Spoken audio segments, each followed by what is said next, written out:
All right, it's so nice to see so many new faces. It's crazy. It's like a full house in here, which is awesome.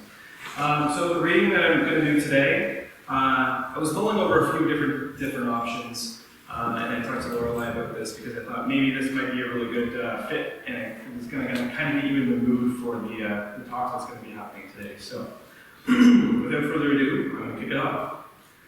It was not witches who burned; it was women. Women who were seen as too beautiful, too outspoken, had too much water in the well, who had a birthmark. Women who were too skilled with herbal medicine, too loud, too quiet, too much red in their hair. Women who had a strong, natural connection. Women who danced. Women who sang. Or anything else, really. Any woman was at risk of burning in the 1600s. Sisters testified and turned on each other when their babies were held under ice. Children were tortured to confess their experiences with witches by being fake executed in ovens. Women were held underwater, and if they could float, they were guilty and executed. If they sank and drowned, they were innocent. Women were thrown off cliffs.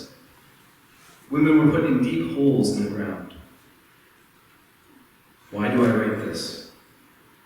Because knowing our history is important when we are building a new world, when we are doing the healing work of our lineages, and as women. To give the women who are slaughtered a voice, to give them redress and a chance at peace. It was not witches who were burned, it was women.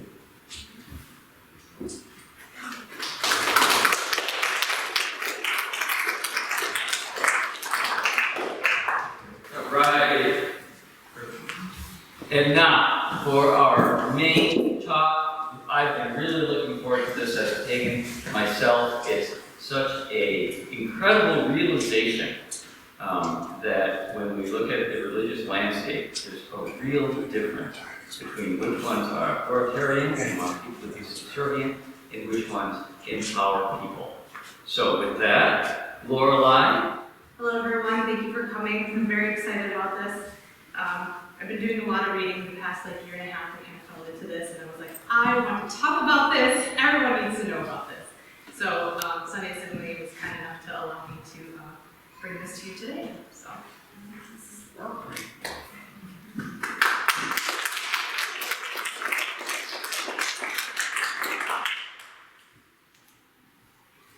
If you have come here for stories about black cats flying broomsticks and bubbling cauldrons, you might be a little disappointed.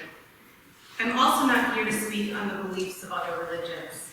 Sure, we might dip our toes into these belief systems. However, I'm here to speak on the evolution of the term witch from a secular point of view, its meaning in modernity, the parallels in history, and the strength of its resurgence.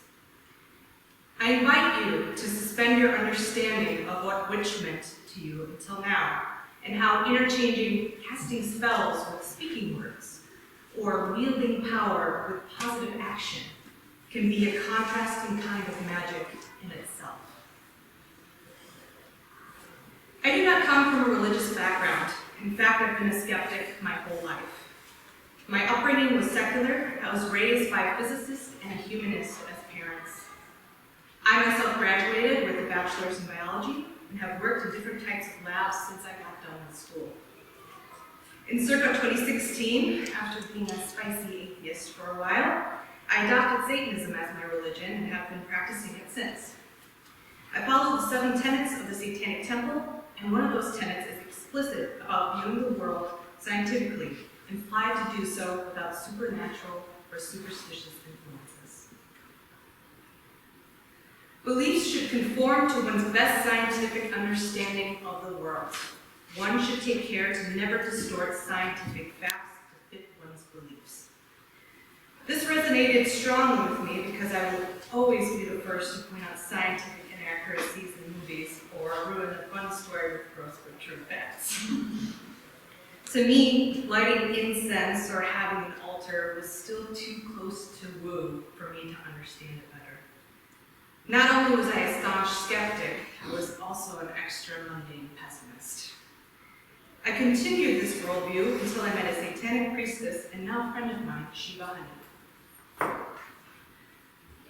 She had an alluring and mysterious aura about her that threw me off because I had initially thought Satanism was staunchly activism, science, and combating theocracy. We had several insightful conversations focusing on ritual and its impact from a non-theistic standpoint.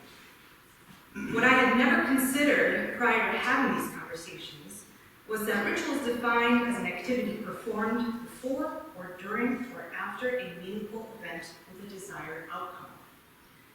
Ritual can help us process grief, improve anxiety and self-discipline. It can enhance relationships and help us establish control.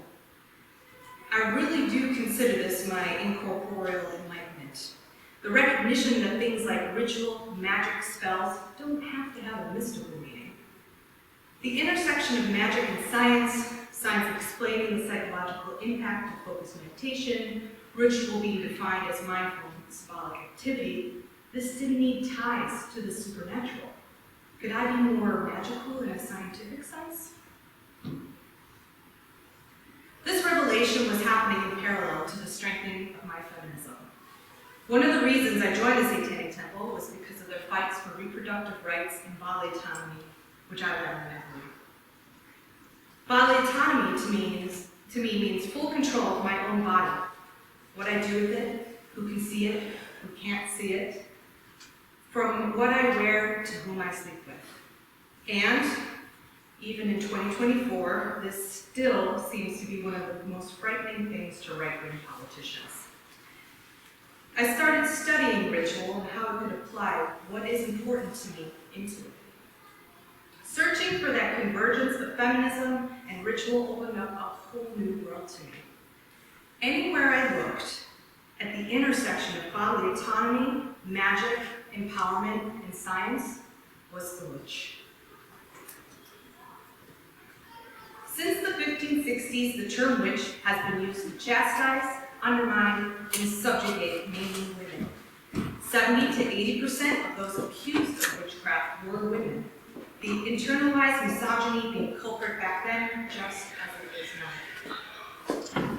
Witch was a derogatory title that has only evolved over the years into other disparaging terms, such as harlot, bitch, hag, cunt, slut.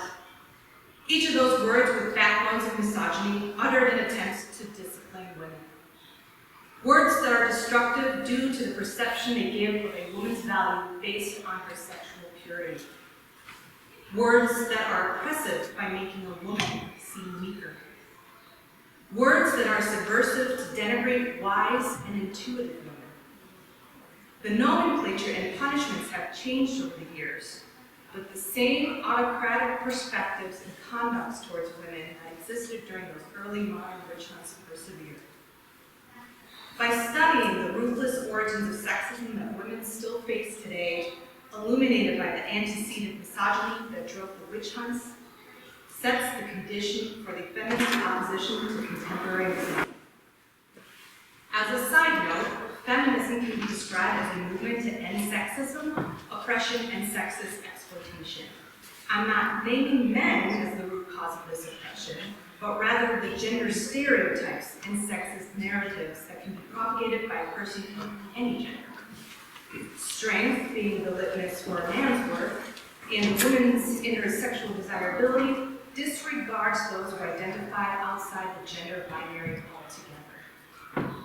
These sexist narratives dictate the characteristics one must embody or face the threat of marginalization and violence. Although femmes and women have suffered disproportionately because of this, it is clear the system is rigged against us all. The system that attempts to regulate and maintain established gender hierarchy, prevalent during the witch hunts and today, is known as the patriarchy. It is in this system that the modern definition of witch can flourish. The greater resurgence of the word witch started in the late 1960s. However, there are some hints of her in the 1890s with feminists such as Matilda Jocelyn Gage. Matilda was a suffragist who also fought for the rights of Native Americans and the abolition of slavery. You may recognize her name from being the mother-in-law to Frank Baum, who wrote The Wizard of Oz. More importantly to that connection, however, is that Frank Baum used Matilda as inspiration for the character Glinda. Wizard of Oz later on became a cinema hit in 1939.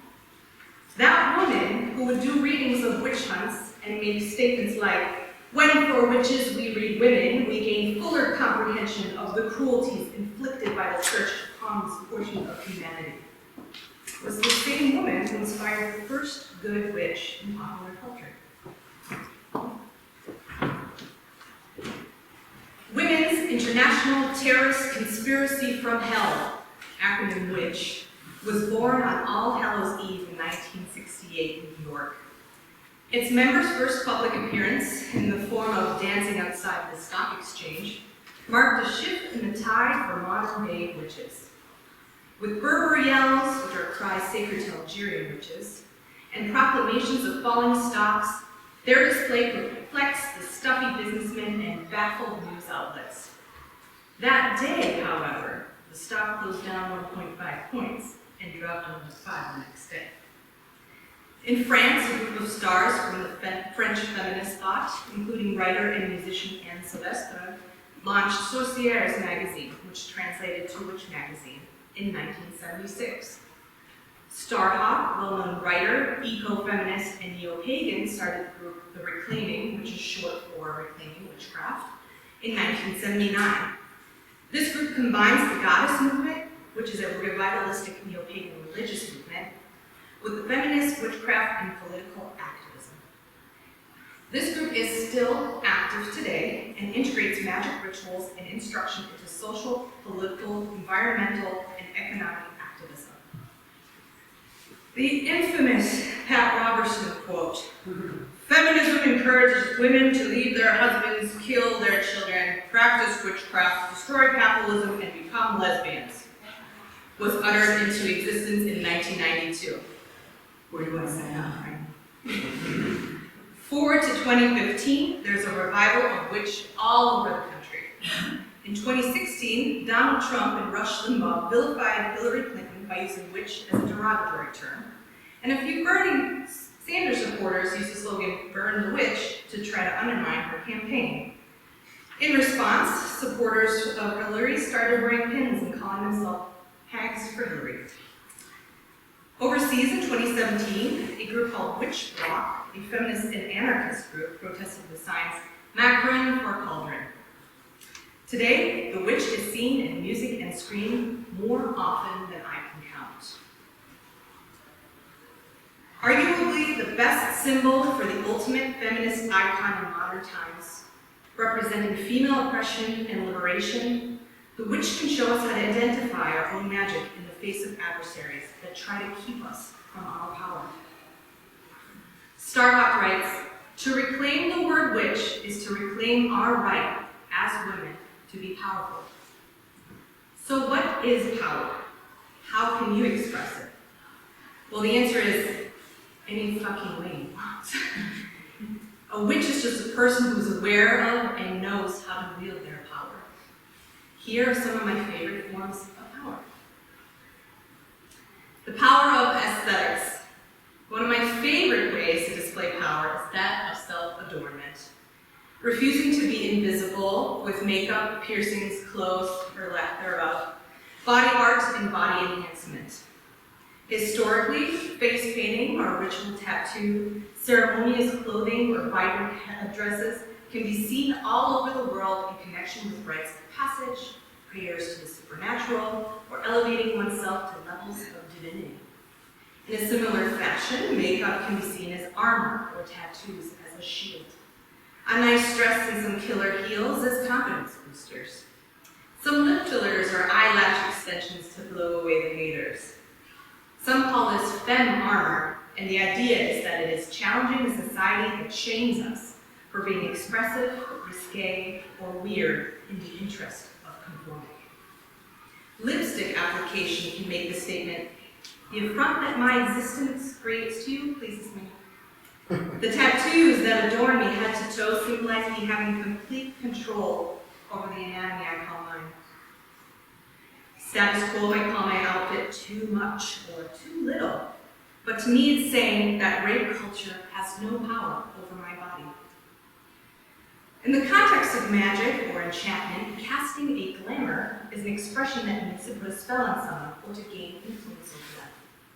So when we wear something that modifies how we look, nice dress, cute hat, sharp eyeliner, we're compelling those around us to perceive us as presented to them.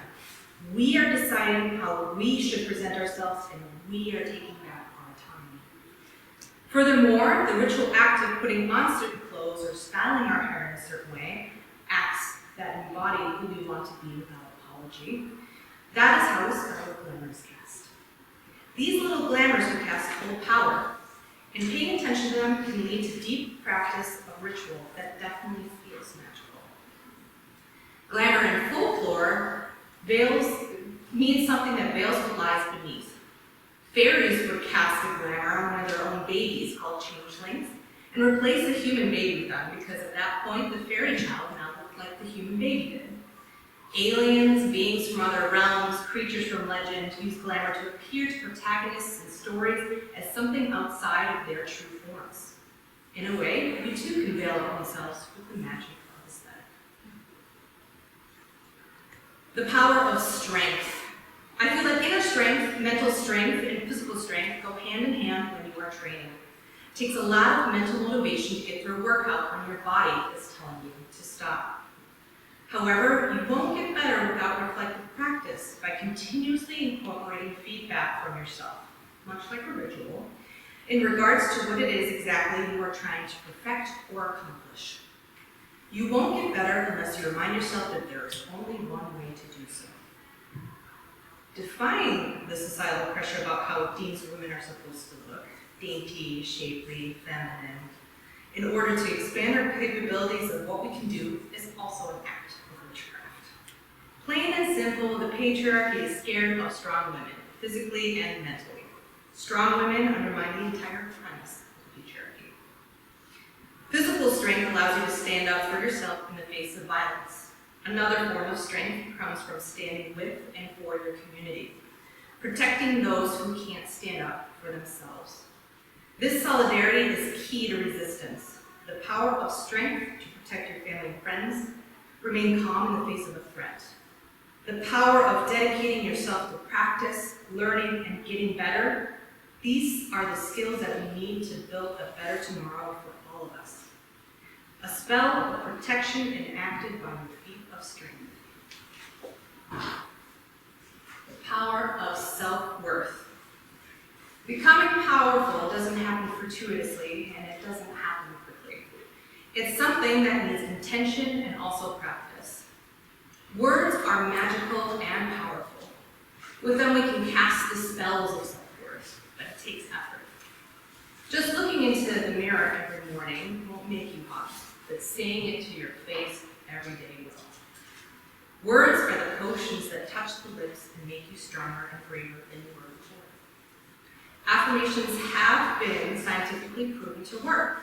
They improve self-esteem, improve mood, reduce stress, and can help you perform better academically. These words need to be spoken with intention and focus behind them. Or else the spell won't work. Say them until you mean them. Say them till they're the truest things that you know. And then say them until everyone around you believes them. One of my favorite ways to use the power of self-worth is to combat wolf whistles and sexism. When a man stares at my ass and jeers, I know that I don't owe him a single bit of attention. But I'm going to use that attention to feel better about myself and feel the anger towards the patriarchy. Cat collars are just twigs and sticks that are throwing themselves at you to fuel your fire so that your flames can go bigger and brighter. There is a distinction between being proud and in control of your body, of your sexuality, of your desirability, and being objectified. It lies in the power we act. So if you have the power, you're in control. Power of covenant. I would not be able to do this speech without mentioning some of the most important people in my life, my coven, the coven of Lilith. Through dependence on them, I have gained my independence. My friendship with them has helped me dismantle my dependence on the patriarchy. I have a group of strong, smart, beautiful women and femmes in my corner, whether it's just to vent or show up to a protest or perform a ritual. They remind me of who I am, a powerful witch that doesn't take any shit. It's easy to choose partners who respect you when you know that you have such a powerful group of friends behind you, knowing you aren't alone. With them, I can work on healing myself with their softness, so that I might be able to fight more ferociously against injustices. Rituals and spells, wine and scent. Culturally, a coven has evolved to mean a group of people with the same political goals, and those tend to be progressive feminist ones.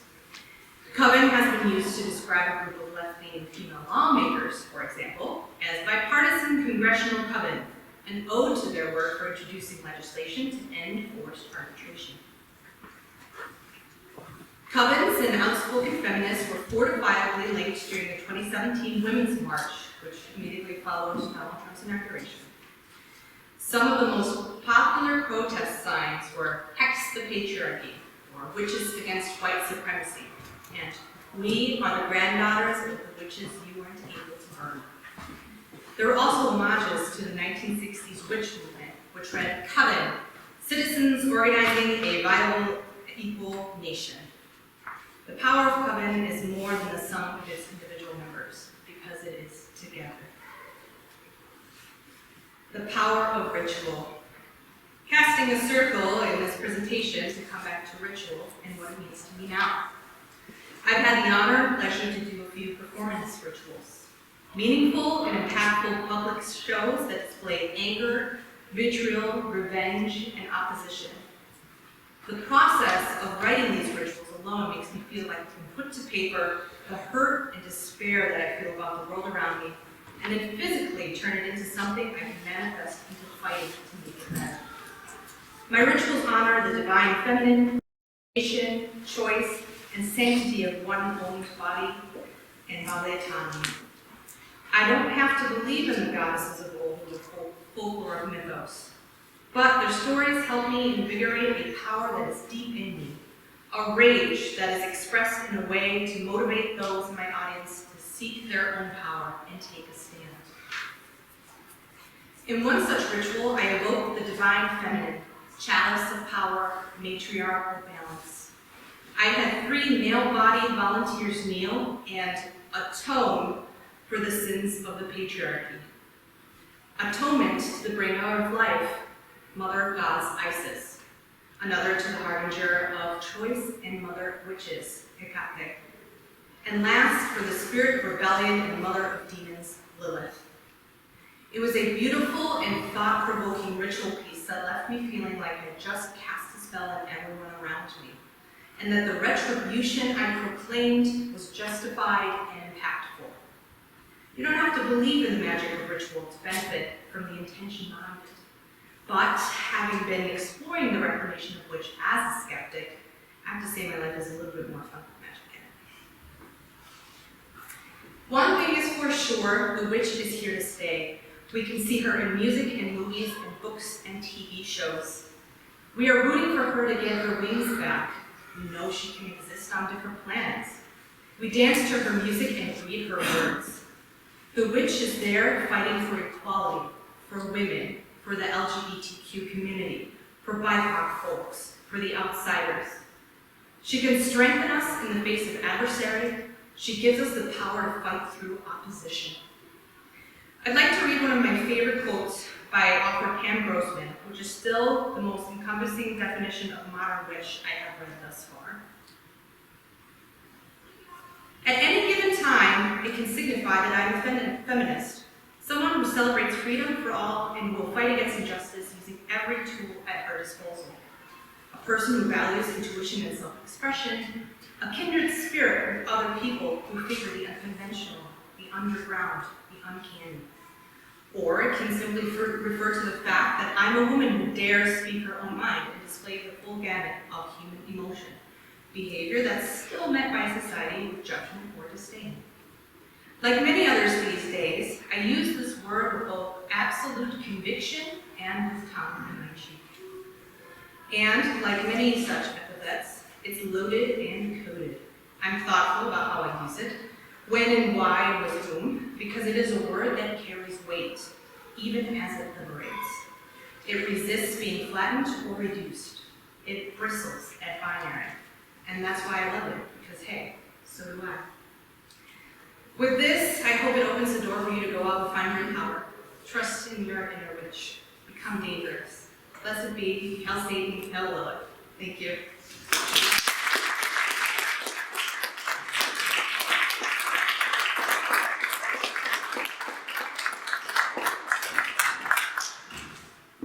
When did you Questions? first start realizing that witchcraft and interest? Like I said, it was when I met Shiva, and she kind of introduced me to that concept. She wrote that book. She wrote a book about ritual and all that stuff. And that's where I was kind of like, oh, like I don't have to pray to a deity or think that something magical will happen. I once I like to say that if you think about your boyfriend's ex-girlfriend who's losing her hair, it's not going to happen, but it'll make you feel better thinking about it, stuff like that. So. But that was kind of my moment. So it was probably 2018, maybe 2019. Was it like upsetting or hard in any way to realize that your foundation kind of got shit? No, I think it's cool because I'm a scientist. I love science so much, and I really love folklore and mythos of which I'm like, oh my gosh, they can intersect. This is awesome. So. Have there been, other things that you've seen with that congruence? Outside of your own personal, just having that perspective and placing that on things. Like the reclamation of which, or? Similar to it, I guess, yeah. Or where you're seeing that same opportunity or those same lines of thinking come up. Yeah, I can't think of anything. Obviously, my kind of intro to it, through Satanism and all that stuff, I think it was much more closely aligned with that kind of side of things. But I think I see it much more in popular culture too. That you don't have to, be alternative or all this stuff, or be a Satanist and have that thinking to also, kind of align with witch in a lot of sense. If that makes sense. So, within the witch culture, I don't know this, but it appears to me from them, there are people who do have a large population, national, there's a large population that have a more spiritual connection of meaning assigned to things like the supernatural, I don't know. Within this witch culture, do you just let that be, or do you, as someone who has a strong belief system, just not, or do you have to those differences? I haven't had any arguments or friction about it. I think everyone is free to believe whatever they want to believe, and I think we all appreciate the witch either from power or aesthetics, and then also from the spiritual. I don't think those things are bad for each other. But I don't know if that answers your question. I haven't dived too deep into the pagan system and all that stuff. There you are, John can probably speak better on that. So I was actually talking about a little bit before this that I'm not here to speak about the spiritual side of things. That's not where I come from. I have little knowledge on that. So I'm truly coming to this from a secular scientific standpoint and be like, that's cool, and this is how I can apply it to myself. Yeah. Do you want me to try to? If you want, yeah, I can speak a little bit on how the pagan religion and how people who actually view spiritual witchcraft look at people who are secular and don't believe in that sense. It's probably. Oh, that's a great question. Yeah, unfortunately, I have a lot of context on that in the past. Okay. When we talk about any group of human beings, there's a lot of variation, so you can't say that something is certainly the case with everybody. When you talk about a pagan group of human beings, that's even more so, because there's a lot of variety in pagans. And we pride ourselves, I think for very good reason, in our individuality and freedom to be able to do these things, to take different views. So there's been an ongoing, I've watched for a long time, the ongoing evolution and change of how the pagan community integrates with with naturalistic pagans. Naturalism being the philosophical approach that the universe is as described by science and nothing more, and that there aren't supernatural ghosts and magic and things like that. So there's always been, like 3,000 years ago, there's always been a subset of pagans who view the world naturalistically. That the size of that group has changed from time to time, and there's been varying acceptance of that group in the pagan community. Just as a brief anecdote, myself and several others realized how nice a fit a naturalistic pagan approach was, and started blogging on it. I started a webpage blog in, I think it was 2004. Another person out of California did, Mark Green, who leads the Atheist Pagan community. John Halstead is another one. And in the blogosphere, we came across each other like, hey, awesome, look at this, it's the same thing, right? And we would meet at like PantheonCon, which was the biggest pagan gathering in the world. And there was an incident in 2014 where a pagan blogger just went to town saying that, these people aren't pagans, and this is horrible, and, completely don't accept them, and all this kind of thing. And so that led to the whole, we call it the 2015 kerfuffle, right? And there was blog posts from both sides. The Druids weighed in, and Wiccans wrote on different things and stuff like that. A whole bunch of discussion on that very topic. And the Druid community was pretty supportive. There's an awful lot of naturalistic pagans who are in the Druid community. And depending on where you look, support vary quite a bit. Cups, how many people are familiar with cups in Unitarian Universalism? It's the Covenant of Unitarian Universalist pagans. And Unitarian Universalism is a much more open religion that has people of all kinds of different beliefs. Christians, Hindus, Buddhists, you name it.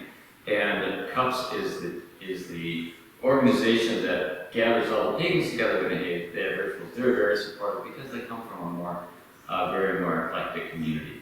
And so the blog posts went back and forth. There were talks at PantheonCon. There were panels. We had panels and we had talks and all this stuff. It was a big, huge thing.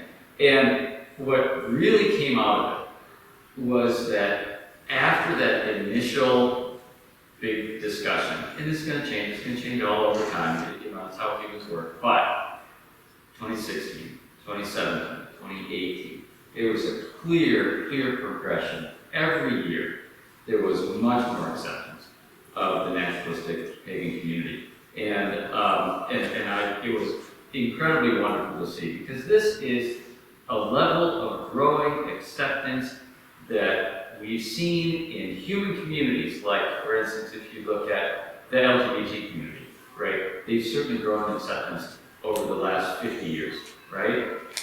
This was in 8 years. It was incredible to see it happen so fast that a lot of pagans looked at this and said, hey, this is great.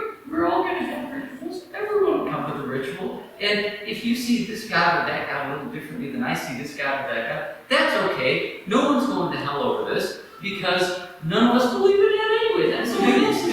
that's someone else's thing. And so, pagans are human beings. Human beings are different. I am sure there are still plenty of pagans who don't accept the naturalistic approach at all. But we had one online, one person wanted to protest this, and they were an occult expert, and so it wasn't even like someone religious or like Christian or something. So that's why- Okay. Yeah. It Oh, was like, for sure. Yeah.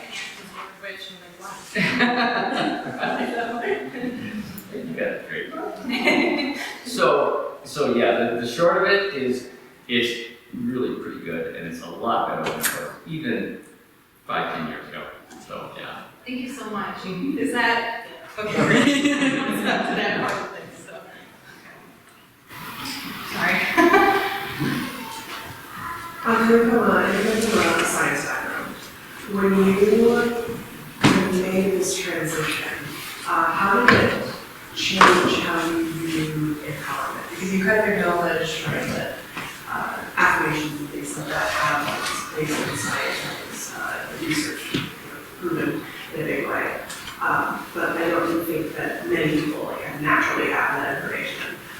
Did that knowledge sort of come with this new knowledge that you acquired, or was that something that how did you engage with sort of like that self-empowerment before you were in, I guess, the mystical side of science?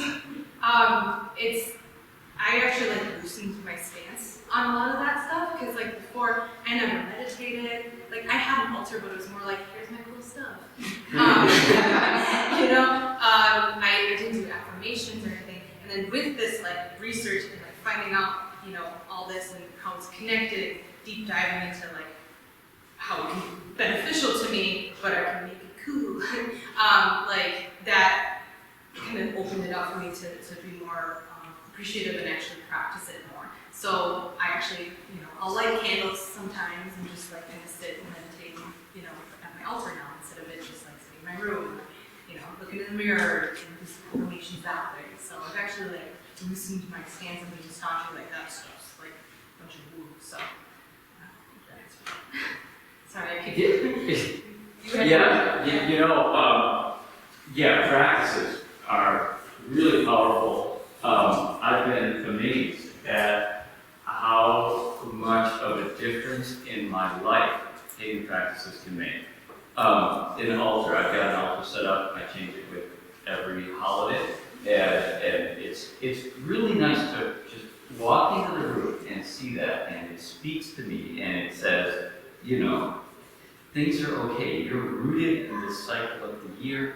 You're rooted in the whole connection to everyone else. And here are cool things to remind you that cool things exist in the world. Just like you said, here are my cool things right there. And that's one ritual. Oh my God, this is just too big, right? We should have a whole service on practices, or maybe or do them, or maybe like a whole service on separate ones, like one on altars and another one on ritual and another one on seasonal celebrations and holidays and all those things. A lot of these ritual practices came into use because people realized they worked. They got together in community, they had a ritual, and everyone felt empowered and connected, and were able to go on with their lives and make the community work and survive. And so that's why these rituals aren't even a lot of basic practices like altars and if you call it meditation or prayer or something like that. They're not even restricted to paganism. They're common human things that we found speak to the deeper levels of our brain.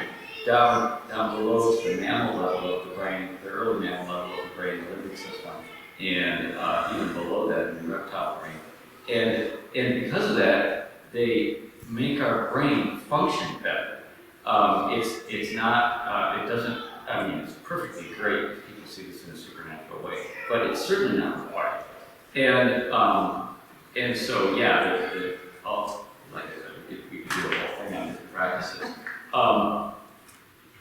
I've been to a lot of group rituals, and some of them are so powerful. Even, I'm literally a hardened scientist. You could not get a more empirically based, data-driven scientist than me. I could go over publications, there's no point. And I have been brought to tears in rituals. These rituals speak to you. They pull out parts of your mind to the forefront that you didn't really know were there. They leave you transformed. They are things that you never forget. A lot of rituals are like that, and that's something that I can't get if I'm just taking a purely secular approach that doesn't, get involved in anything that could remotely look like religion, right? So, and it's certainly not all rituals. I've been to plenty of rituals where I watched the ritual and then it ended, right? It really takes a large combination of factors, including skill. But a lot of it is practice. People, you do these, a lot of times it takes a while to build a community. You do the same ritual with the same people, and it can be much more powerful if you do the same ritual with the same people 5 years later when you really feel connected as opposed to just starting off. And that's fine. Some of these things take time. My daily ritual practices of a morning greeting facing the direction based on the will of the year. I have a certain ritual saying that I say for that every morning. And that grows in power with time. Something that you're familiar with over time can become a lot more powerful. And some days it's just like going through the motions, and it doesn't have a really powerful impact, but that can help build for later times. So yeah, ritual is a giant topic. Yeah, practice it. I had a question for you, Lorelei. So I really respect that, you made a choice to kind of live your life on a purpose and as a mission. And my question for you is, how rewarding is that, and how much friction also has that created for you? How's that balance? My basis for comparison for friction is, I've been causing friction for my whole life, I think. So, I've been going to protests, all from war protests to women's marches and all that stuff. So I already knew that. And then, like I said, you were asking, how I felt. I'm sorry. The reward of it all versus the challenge that it presents. Yeah, I mean, the reward of it, like I said, is I always, growing up, we watched witches on TV too and all that stuff. I'm like, oh, that's cool, but that's supernatural and magical, and it's not real. But then I'm at a point in my life where I can finally be like, it is real, just in a different definition of it, and being able to embody that. I say I'm a science witch. I can say that without making a joke about it, because I truly feel that way now. Because I can apply the word witch to my definition of it. So. Where did you stand up for the question? Pardon? First of all, thank you so much for a great presentation. That definitely opened up at least my mind in terms of finding the word to put to our personality, our way of thinking, especially with women that we can be ourselves while still helping out each other. So I have a question in terms of, have you ever had to change your mind or learn what you have known to be able to learn new thing that you think is good for yourself in terms of still being a strong, independent woman, but become a better version? So for example, is my whole life, before I met my fiancé, I believe that as a woman, you need to be strong, independent all the time. And to do, the physical stuff in your own place, and just a lot of things that I don't think you need a man. And sometimes when it's hard, I just call out a girlfriend and try to figure things out. But then as I have a fiancé, I realize, I still can be a strong, independent woman. I basically be a witch, but I don't have to be a witch full-time anymore. I can be a part-time woman. When my fiancé is not around, I can be myself, be, a different version that I have to get things done. But when I'm with him, I can be a little bit, less than a witch, a little bit softer. So how would you think for yourself in terms of, this is all you know, but then it could be different, and how do you find a balance, if you can share with us? I think I can answer that with, I think if it's justified, if my feminism and my anger and vitriol is justified in a women's march or talking to some anti-choice idiot outside of the Planned Parenthood or whatever, then it's justified. I am full into that power of feminism. This is my body. You don't get to tell me anything. But I do think there are moments, like you said, where I am softer. I'm softer with my covenant, and softer with my partner, who we actually get into discussions about, feminism, all that stuff, and it opened up my perspective on things. As far as changing my mind on things like altar ritual, all that stuff would be one thing. Another thing is when I was an atheist too, I was actually staunchly anti-religion. I was like, everyone who's religious is stupid. You guys are all just believing whatever. It was actually my entry into Satanism that opened me up to be more pluralistic in my thinking about religion and all that stuff too. So I'm very open to that stuff if it has, if I can learn more about it and like true scientists, right? So, but I hope that answers what I'm going for. And sorry, sometimes I feel like in life people live and learn and change a lot. So maybe we just keep getting new information in different ways. For example, we hear learning about languages. So thank you so much for your great presentation and answers. It's very helpful. Yes. You mentioned the recognition of power for marginalized people a bunch of times in your talk, and it's really easy to see the systems of oppression that we deal with and the negative talk that is constant. But what are some things lately that you've seen that give you hope for more positive change in the future? I can do specific examples. I also do roller derby, and something that happened a couple years ago, there was the World Cup, so you have all your countries and all that stuff that played in the World Cup, but also roller derby opened it up to a team Indigenous, and then out of that came a team Black diaspora and a team Jewish roller, all this stuff. In that, I just think that opening it up and allowing them into that space, even though it was the World Cup, but allowing them into that space, I think was huge to at least me. I think this is awesome. And also, Black diaspora, they kill at tournaments. They are so good. They absolutely. I think they won by 200 points against the second place team. Anyway, I can go on about roller derby too. So that's one thing. Another thing is in music, I've seen it a lot too. A lot of artists.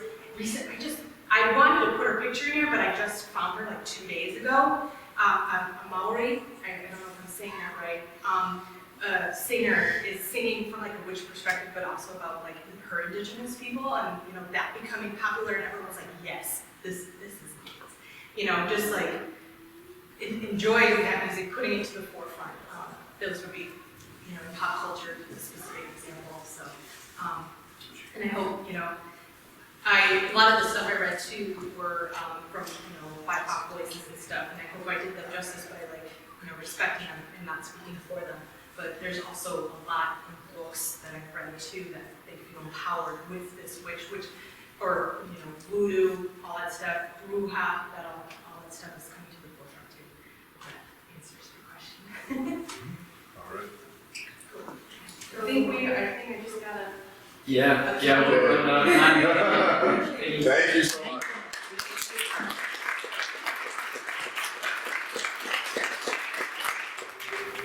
Okay, another big one. Climate change is huge and gave us yet another hurricane that hit Asheville, Hurricane Helene. And so there's an opportunity to help out there. Marty, you want to say a few words on that? Actually, I think, Kristen, did you have something that you wanted to address about this? Yeah. Go ahead, Christy. You welcome to come up. So there's Marty in Chimney Rock. This has really made the news. So there's Marty sitting in Chimney Rock, which is a small on the Broad River. And if you can see, this is what the downtown looked like. And after, the next day, after Helene, this is all water, all damage. It was this tiny little thing. You would think nothing happened, would happen. Because we don't have hurricanes in Asheville, North Carolina, way up in the mountains. And it completely destroyed this town. It's completely gone. The other thing, so back to the science of it, so I don't have this slide, the next slide, is as of yesterday, so this river, so this is that. So the river was way over here, and it came over the road, it moved 600 feet and knocked down everything, and it was about 20 feet high. So we were not ready for any of this stuff. Yeah, Chrissy, on that one, for me, it was helpful, and probably for everyone else too. Just left of center on the horizon, you can see a hill. Right, you can see that this is the same exact, right, it's the same exact view. Right, you're looking at the exact same view, and the Army Corps of Engineers, this disaster in western North Carolina, they are saying is the third largest disaster. So it goes 9/11, Katrina, 9/11, and now Helene in western North Carolina. We are not prepared. We had no clue. We were not told to evacuate until the storms actually started, the water started rising, because it was supposed to be a tropical storm and it hit as a Cat 4 hurricane. So to not go further down the river, they have now moved this back to where it was because our water lines are underneath those roads. So we have, like where we live, we are without water, which is why we are at Marty's house. And because it's so hard to live without water. I can't tell you, you can't wash your dishes, you can't wash your clothes, you can't take a shower, you have to get water from people who hopefully love you, and they let you go to their swimming pool and put it in the back of your toilet. But I just wanted to give that, but our community, FEMA is there, they're helping us, they're wonderful. There's all this false information now in the news, which is terrible. And it's not true, FEMA is there and helping, but the community is helping too. These were regular roads, like roads that you normally drive on, like, and we tried to go out to see where my son lived, and the roads are just gone. These are two-way roads that used to just have like passing lanes sometimes, and the mountains have just come down, landslides. We're like in the car and taking these pictures. Why we did this, I'm still not entirely sure. Like, wouldn't do it again, but we wanted to see. My son, who's also in Michigan right now, we can't get to his house. The bridges are gone, the roads are gone. We have no idea what of his things will have survived. So we anticipated, I said, bring enough for 2 days, and luckily I said, bring your medicine. And he did. We probably months before he'll be able to get back. He's 26, and his fiance will be able to get back. But I wanted the sense of community of Asheville. This is just one day we were walking around and just trying to, everything that you could imagine, community helping. So FEMA is doing the really, really big job, but when supplies come in, it's trying to be a coordinated effort to get people what they need. And so one of the things we will need, we have 5 now shelters. 5, giant, like the AG, people. Anyways, at the AG hall is huge and it's full of people. And we have 5 of them. So we are collecting new socks and underwear because what we also found out after that is all of the dirt and everything is toxic and contaminated. So they have to wear PPE and all of this stuff. So we have specialized people doing the cleanup, but the people need clean socks and underwear. I can't tell you enough. So this is what it's like downtown. This is where we live. World Central Kitchens is right there helping right away. FEMA is out helping people. But all of our restaurants, World Central Kitchen came and taught them how to function without water, like with using the jugs and everything. And so people are just giving out food. This is the line you stand in to get your water to carry back to your house. It is absolutely incredible. It's really scary, but again, people already are doing, you know, artwork and people are hosing off their artwork. It is the, I don't even know how to explain to you how crazy it is. Things that used to be there, like are just covered and gone and scary, but the sense of community is so strong. But I also want to talk about the sense of community in Sunday Assembly. For you guys who are maybe the first time here, so I'm here at Sunday Assembly. I am staying with a Sunday Assembly friend. My son needed medication that, I don't even know if I told him how much it cost initially, we couldn't get because the health departments were closed and his medication is $5,000 a month. Called on my good friend Jeff Caulfield from Sunday Assembly to go to my son's doctor, old doctor in Michigan, who shipped us 3 months of medication. It's $5,000 a month. So he shipped me $15,000 worth of medication. My friends are here now. The farmers came today, and Joseph came today. My friends that I made in Sunday Assembly are there for me. They were checking on me.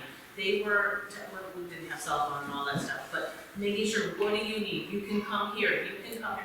A lot of the people who have moved out, Leah who's moved out, Susan who's moved out, the people you meet in Sunday Assembly, they're your tribe. They share your core values. And when you are in need, they are the people that will be there for you. So I come today with Marty's Porch as a place and asking you new Sunday Assembly people, because I'm back from 2015, you newer people, we need socks and underwear in Asheville. That's something that we can take back in our Toyota, right? We can't take back big boxes of anything, but we can take back clean socks and underwear. So if you want to help often, you know, come on over to Marty's house. We'll be nice to you, and you can put socks on his porch. Thank you for having me. Thank you. Yes, Marty. Do we have a way to find my house for people if they do want to do that? I don't know if there's a blurb on our social page or something, but we can put it up there. I gave your address to Austin, so. Okay. Do you You're want gonna be here all week, right? Do you want to put the address up there, Marty? I can do that, yeah. Okay, we'll put it up there while we're eating. Yeah, if somebody wants to come and drop something off, it's very close to here. Or I'm Christy Gall on Facebook if you want to find me. Yeah, we're gonna put your address on. Yeah, I don't really want to. We'll put it up here. Well, I don't know, maybe I don't care. I would, so, as a chubby girl myself, I would like to say that we are chubby in Western North Carolina, especially up in the mountains, so I think a wide range of sizes. If you know how to get unique sizes, like bigger girl sizes are probably pretty helpful, right? Because that's not, people normally just buy, you know, a medium. Well, we ain't all mediums. No. Okay, Thank you. very good, thank you.